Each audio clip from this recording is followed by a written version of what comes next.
اور تیزی سے واپس مڑ گئے۔ ارے ارے آرام سے چلو، اور بھاگنے کی کیا ضرورت ہے؟ بیٹے کا فلیٹ ہے، کسی غیر کا تو نہیں؟ اماں بی نے ان کے پیچھے لپکتے ہوئے تیز لہجے میں کہا۔ میں دروازہ بند کر آتا ہوں جناب، سلیمان نے جلدی سے اماں بی کے پیچھے جانے کے لیے مڑتے ہوئے عمران سے کہا۔ اسے مجھے دو اور اب جاؤ جہاں جی چاہے، عمران نے اس کے ہاتھ پر جھپٹا مار کر چیک چھینتے ہوئے کہا، اور سلیمان برا سا منہ بناتے ہوئے بیرونی دروازے کی طرف بڑھ گیا۔ عمران اس کمرے سے نکل کر اب ڈرائنگ روم کی طرف بڑھ گیا۔ سلیمان ادھر آؤ، ڈرائنگ روم میں بیٹھتے عمران نے انتہائی سخت لہجے میں سلیمان سے مخاطب ہو کر کہا، جو کان دبائے تیزی سے ڈرائنگ روم کے دروازے کے سامنے سے نکلا جا رہا تھا۔ وہ بیرونی دروازہ بند کر کے واپس جا رہا تھا۔ جی صاحب، سلیمان نے دروازے پر پہنچ کر سر جھکاتے ہوئے پوچھا، یہ کیا حرکت کی ہے تم نے اور کیوں؟ عمران کے لہجے میں بے پناہ سنجیدگی تھی۔ کون سی حرکت جناب؟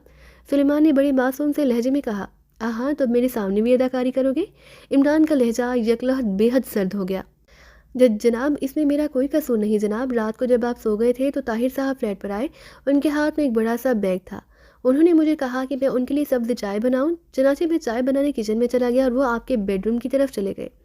جب میں سبز چائے بنا کر واپس آیا تو آپ کے بیڈ روم کا دروازہ اسی طرح بند تھا اور طاہر صاحب ڈرائنگ روم میں موجود تھے۔ انہوں نے مجھے بتایا کہ ایک اہم مقصد حاصل کرنے کے لیے ایک ڈرامہ تیار کیا گیا ہے اور تم نے اس میں انتہائی سنجیدگی سے کردار ادا کرنا ہے کہ صبح آپ کے اٹھنے سے پہلے ڈرائنگ روم کے ٹیلی فون سیٹ سے بیڈ روم والے ایکسٹینشن سے ملا کر میں نے فون کرنا ہے۔ انہوں نے مجھے لہجہ اور سارے الفاظ نہ صرف اچھی طرح رٹا دیے بلکہ اس کی باقاعدہ 2 بار ریہرسل بھی سنی۔ اس کے بعد انہوں نے کہا کہ میں ریسیور رکھ کر فوراً کوٹھی جاؤں اور اماں بھی کو اپنے ساتھ یہاں لے آؤں۔ انہوں نے کہا اور انہیں کہوں کہ عمران لڑکی بن گیا ہے۔ میں جب ان ساری باتوں پر حیران ہوا تو انہوں نے کہا، یہ نہ صرف انتہائی اہم مسئلہ ہے بلکہ اگر معمولی سی کوتاہی بھی ہوئی تو عمران کی زندگی کو شدید خطرہ لاحق ہو جائے گا۔ انہوں نے مجھے کہا کہ اگر عمران کو ان باتوں کا ذرا سا بھی شک پڑ گیا تو پھر وہ جان تو دے دیں گے لیکن لڑکی بننے پر آمادہ نہ ہوں گے۔ چنانچہ طاہر صاحب کی سنجیدگی اور آپ کی زندگی دونوں کے پیش میں تیار ہو گیا۔ اس پر طاہر صاحب میرے ساتھ بیگ اٹھا کر آپ کے بیڈ روم میں آئے، انہوں نے بیڈ روم کا دروازہ کھولا، پھر سیدھے آپ کے بیڈ کی طرف بڑھ گئے۔ آپ گہری نیند سو رہے تھے؟ دیکھا سلیمان، عمران کی جان کو خطرہ لاحق ہے، یہ بے ہوش پڑے ہیں، طاہر صاحب نے آپ کی نبض چیک کرتے ہوئے کہا۔ میری طرف سے پریشانی کے اظہار پر انہوں نے مجھے تسلی دی اور کہا کہ اگر ان کی بتائی ہوئی تفصیل کے مطابق کام ہوا تو صبح عمران ٹھیک ہوگا۔ اس کے بعد انہوں نے بیگ کھول کر اس میں سے بہت سا سامان نکالا، دیواروں پر نئے رنگ کے پوسٹرز لگائے، فرش پر موجود قالین پر دری بچھا دی، صوفوں اور کرسیوں پر نئے کپڑے چڑھا دیے، ٹیلی فون کا ڈائل اتار کر جیب میں رکھ لیا، پھر آپ کے لباس کے اوپر ہی نائٹی پہنائی اور آپ کی چادر تبدیل کی، سرہانہ تبدیل کیا اور بیگ سے ایک میک اپ باکس نکالا اور پھر آپ کے چہرے پر انہوں نے میک اپ کرنا شروع کر دیا۔ جب میک اپ ختم ہوا تو انہوں نے آپ کو اس بستر پر لٹا دیا، پھر انہوں نے مجھے کہا کہ میں جا کر ڈرائنگ روم میں بیڈ روم کے ایکسٹینشن پر کال کروں تاکہ وہ چیک کر لیں۔ چنانچہ انہوں نے ڈرائنگ روم سے جا کر کال کی، اس پر انہوں نے ریسیور رکھ دیا اور پھر جب میں ڈرائنگ روم سے باہر نکل کر وہ دوبارہ بیڈ روم کی طرف آ رہا تھا، وہ بیگ اٹھائے مجھے راہداری میں ملے۔ انہوں نے ایک بار پھر مجھے کہا کہ میں ایک لمحے کا پورا خیال رکھوں اور معمولی سی کوتاہی بھی نہ کروں۔ اس کے بعد وہ واپس چلے گئے۔ میں دروازہ بند کر کے واپس آیا تو آپ کے بیڈ روم کا دروازہ باہر سے بند تھا۔ میں نے کھول کر جھانکا تو آپ بیڈ پر اسی طرح نائٹی پہنے اور میک اپ کیے بے سود سوئے ہوئے تھے۔ میں نے دروازہ باہر سے بند کیا اور اپنے کمرے میں چلا گیا۔ ان عجیب و غریب حالات کی وجہ سے مجھے بالکل نیند نہ آئی۔ میں نے دانش منزل فون کر کے طاہر صاحب سے بات کرنا چاہی تو وہاں سے جواب ملا کہ پیغام ریکارڈ کرا دیا جائے، جس پر میں نے ریسیور رکھ دیا۔ مجھے سب سے زیادہ آپ کی فکر تھی، چنانچہ صبح سب سے پہلے میں نے ڈرائنگ روم کے مین فون سے بیڈ روم کے ایکسٹینشن سے کال کی جو آپ نے کافی دیر بعد ریسیو کی۔ اس کے بعد طے شدہ الفاظ میں نے کہے اور ریسیور رکھ کر میں نے طاہر صاحب کے کہنے کے مطابق فلیٹ سے فوراً نکل کر کوٹھی چلا گیا۔ جب میں نے وہاں بڑی بیگم صاحبہ کو بتایا کہ آپ نائٹی پہنے اور میک اپ کیے ہوئے ہیں تو وہ بری طرح گھبرا گئی اور انہوں نے کار نکالنے کی ذرا بھی دیر نہ کی اور فوراً ٹیکسی لے کر جہاں پہنچ گئی۔ اس کے بعد بڑے صاحب آگے اور اب تک سارے حالات آپ کے سامنے ہیں۔ سلیمان نے بڑی ذہانت سے سارے حالات بتاتے ہوئے کہا اور عمران اس کے لہجے سے ہی سمجھ گیا کہ وہ جو کچھ کہہ رہا ہے سچ کہہ رہا ہے۔ ہاں تو تمہارا مطلب ہے کہ یہ سب کچھ طاہر نے کیا ہے؟ عمران نے انتہائی سنجیدہ لہجے میں کہا۔ میں سچ کہہ رہا ہوں جناب، سلیمان نے سہمے ہوئے لہجے میں جواب دیا، کیونکہ وہ عمران کا ہر لہجہ اچھی طرح پہچانتا تھا اور عمران نے جس لہجے میں بات کی تھی اس سے ظاہر تھا کہ وہ اس وقت شدید غصے میں ہے۔ لیکن طاہر تو گزشتہ 3 روز سے چھٹی پر گیا ہوا ہے، اس کی کسی عزیز کی شادی تھی اور اس کے والد کی شرکت اس میں ضروری تھی، لیکن اس کے والد بیمار ہے اس لیے ان کی جگہ اسے جانا پڑا اور ابھی اس کی چھٹی ختم ہونے میں 2 روز باقی ہیں۔ عمران کا لہجہ پہلے کی طرح انتہائی سنجیدہ تھا۔ مگر باس، وہ طاہر صاحب ہی تھے، میں اب انہیں پہچانوں گا۔ سلیمان کی آنکھیں خوف سے پھیل گئی تھی. اس کا مطلب ہے کہ کل اگر کوئی طاہر کا میک اپ کر کے آ جائے اور کہے کہ عمران کو گولی مارنی ہے تو تم اطمینان سے کانوں میں انگلیاں ڈال کر بیٹھ جاؤ گے. کیوں؟ عمران نے پھنکارتے ہوئے کہا. طاہر کے میک اپ میں نہیں باس، وہ دراصل طاہر صاحب ہی تھے. سلیمان نے سہمے ہوئے لہجے میں کہا. ہاں ابھی پتہ چل جاتا ہے، عمران نے کہا، اور اس نے ڈرائنگ روم میں پڑے ہوئے ٹیلی فون کا ریسیور اٹھایا اور تیزی سے نمبر ڈائل کرنے شروع کر دیے. یس پام بیچ ہاؤس. چند لمحوں بعد ہی ایک آواز سنائی دی. مسٹر طاہر صدیقی یہاں ہوں گے، ان سے بات کرائیں. میں دارالحکومت سے علی عمران بول رہا ہوں. عمران نے انتہائی سنجیدہ لہجے میں کہا. طاہر صدیقی صاحب اچھا ہولڈ آن کریں، دوسری طرف سے کہا گیا، اور عمران ہونٹ بھینچ کر خاموش ہو گیا. اب کھڑے کھڑے میرا منہ کیا دیکھ رہے ہو؟ جاؤ چائے بنا کر لے آؤ. عمران نے سامنے خاموش کھڑے سلیمان سے مخاطب ہو کر کہا، اور سلیمان کان دبائے خاموشی سے مڑا اور ڈرائنگ روم سے باہر چلا گیا. ہیلو، طاہر بول رہا ہوں. تھوڑی دیر بعد ریسیور پر طاہر کی آواز ابھری. طاہر، تم نے وہاں شادی کے دوران میرے یا سلیمان کے متعلق کسی سے کوئی بات کی تھی؟ عمران کا لہجہ بے حد سنجیدہ تھا. بات؟ آپ کے متعلق؟ او ہاں، چند عزیزوں سے باتوں کے دوران آپ کا ذکر آ گیا. ان میں سے دو تو آپ کو جانتے تھے، پھر آپ کی حرکات، سکنات اور عادات پر اچھی خاصی لطیفہ بازی ہوتی رہی. سلیمان کا بھی ذکر آیا، مگر آپ کو کیسے پتہ چلا اور آپ کیوں پوچھ رہے ہیں؟ طاہر کے لہجے میں بے پناہ حیرت تھی. وہ دونوں کون تھے اور اس محفل میں کتنے افراد موجود تھے؟ عمران نے اس کے سوال کا جواب دینے کے بجائے دوسرا سوال کر دیا. ان میں سے ایک تو مسٹر اسلم رضا تھے، آپ کے ڈیڈی کے ماتحت رہے تھے، پھر تبدیل ہو کر وزارت خارجہ سے اٹیچ ہو کر غیر ملکی سفارت کاری میں چلے گئے، آج کل ریٹائرڈ ہیں. اور دوسرے الفت حسین تھے، میرے دور کے رشتہ داروں میں سے ہیں. وہ یونیورسٹی میں پروفیسر رہے اور سریا کی کوٹھی پر آ کر پڑھاتے رہے، آج کل ایک کالج کے پرنسپل ہیں. طاہر نے تفصیل بتاتے ہوئے کہا. ہاں ٹھیک ہے، میں سمجھ گیا. باقی کتنے افراد تھے اس محفل میں؟ عمران نے اسی طرح سنجیدہ لہجے میں پوچھا. 4 افراد اور تھے، جن میں سے 2 تو غیر ملکی مہمان تھے اور 2 میرے دور کے عزیز تھے. مگر عمران صاحب بات یہ ہے، طاہر نے کہا. ان 4 میں سے تمہاری جسامت کے کتنے افراد تھے؟ عمران نے اسی طرح سنجیدہ لہجے میں کہا. میری جسامت کا تو ایک بھی نہیں تھا. وہ 4 بوڑھے اور دبلے پتلے سے لوگ تھے. طاہر نے کہا. اچھا، اس کا مطلب ہے کہ کسی اور نے یہ گفتگو سن کر یہ حرکت کی ہے. عمران نے کہا. اس لمحے سلیمان چائے کی پیالی لیے اندر داخل ہوا. اس نے پیالی بڑے مودبانہ انداز میں عمران کے سامنے میز پر رکھ دی. کیسی حرکت عمران صاحب؟ آپ کھل کر کیوں نہیں بتا رہے؟ طاہر نے الجھے ہوئے لہجے میں کہا، اور عمران نے پوری تفصیل سے ساری بات بتا دی. ارے یہ تو واقعی انتہائی حیرت انگیز بات ہے. سلیمان جیسا شخص بھی نہ پہچان سکا، اور بظاہر اس نے آپ کو کوئی نقصان بھی نہیں پہنچایا، لیکن پھر اس سارے کھیل کا مقصد کیا تھا؟ طاہر نے انتہائی حیرت بھرے لہجے میں پوچھا. یعنی تمہاری نظر میں میرا کوئی نقصان بھی نہیں ہوا؟ لیڈیز نائٹی اور لیڈیز میک اپ اور لیڈیز بیڈ روم میں کھینچی گئی میری تصویریں مجھے کوئی نقصان نہیں پہنچا سکتی؟ کیوں؟ اگر یہ تصویریں میرے ہونے والے سسر کو بھجوا دی گئیں تو پھر؟ عمران نے مسکراتے ہوئے کہا. تصویریں؟ مگر آپ نے تو نہیں بتایا کہ آپ کی تصویریں بھی کھینچی گئی ہیں. طاہر اور زیادہ حیران ہو گیا. اور اس سٹیج ڈرامے کا کیا مقصد ہو سکتا ہے؟ لازماً اس آنے والے نے پہلے دروازے میں سے کسی زود اثر گیس کے ذریعے مجھے بے ہوش کیا، پھر یہ ساری کارروائی مکمل کرنے کے بعد اس نے عین نہری لمحات میں سلیمان کو ڈرائنگ روم کال کی گھر سے بھجوا دیا. اس کا تو یہی مقصد ہو سکتا ہے کہ اس نے کسی خاص مقصد کے تحت یہ ساری کارروائی کی اور میری تصویر کھینچ کر وہ واپس چلا گیا. ڈرامے کو مزید کامیڈی بنانے کے لیے اس نے سلیمان کو یہ ہدایت بھی کر دی کہ وہ اماں بھی کو بلا لائے. سلیمان کا مخصوص انداز میں فون پر ہی میں سمجھ گیا. چنانچہ سلیمان کو سزا دلانے کے لیے میں نے ڈیڈی کو فون کر دیا. اس طرح مجھے تو 1 لاکھ روپے مل گئے. ارے ہاں، بالکل ایسا ہی ہوگا. یہ کام یقیناً ان الفت حسین صاحب کا ہی ہوگا. مجھے یاد آ گیا، ان کے قد و قامت بالکل میرے جیسی ہے، بس بوڑھے ہو گئے ہوں گے. لیکن میک اپ سے شکل و صورت بدلی جا سکتی ہے. وہ اماں بھی سے واقف ہے، اور یقیناً تم نے باتوں باتوں میں ایسا کوئی اشارہ کر دیا ہوگا جسے وہ تمہارے اور میرے درمیان دوستی اور تعلقات کو اچھی طرح سمجھ گئے ہوں گے. اور چونکہ میرا اور تمہارا قد و قامت تقریباً ایک جیسا ہے، اس لیے یقیناً وہی ہوں گے. تم اب انہیں تلاش کرو اور پھر مجھے فون کرنا. عمران نے کہا. الفت حسین صاحب؟ ہاں واقعی وہ میری جسامت کے ہیں. ٹھیک ہے، میں معلوم کرتا ہوں. دوسری طرف سے طاہر نے چونکتے ہوئے کہا، اور عمران نے اوکے کہہ کر ریسیور رکھا، پھر سامنے رکھی پیالی اٹھا کر چائے پینے میں مصروف ہو گیا. سلیمان جا چکا تھا. عمران کی پیشانی پر شکنوں کا جال سا پھیلا ہوا تھا. واقعی اسے اس سارے حیرت انگیز ڈرامے کا کوئی مقصد سمجھ نہ آ رہا تھا، اور چائے پینے کے دوران وہ اس مقصد کی تلاش پر ہی غور کر رہا تھا. خاصی تیز رفتاری سے ڈوماٹی کی پہاڑیوں میں موجود پتلی سی سڑک پر دوڑتی ہوئی جا رہی تھی.